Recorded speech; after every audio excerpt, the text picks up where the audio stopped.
तर रामकृष्ण हरी मंडळी आपल्या पाईपलाईनचं काम चालू झालंय आणि बऱ्यापैकी लांब पण गेली.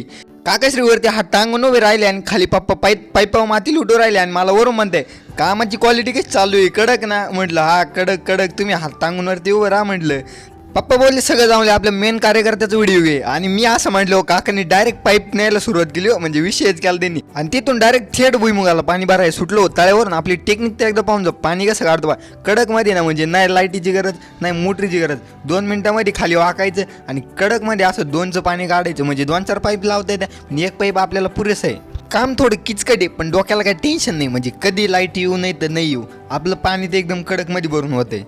पाणी बघ कसं आलं कडकमध्ये, शवाळ बिवाळ सुरुवातीला निघालं, त्याच्यानंतर आपलं काम एकदम मस्त कडकमध्ये होऊन गेलं, काही विषयच नाही. आणि आता उन्हाळ्याचे दिवस चालू म्हटलं उष्णताला बॅक होती. मग पहिले खाली येऊन हातपाय धुतले गार गार पाण्यामध्ये तळ्यातल्या आणि मम्मीला म्हटलं आता तू भर पाणी. मम्मीने गावात उपाडता आपल्या हातात 2-4 शेंगदाणे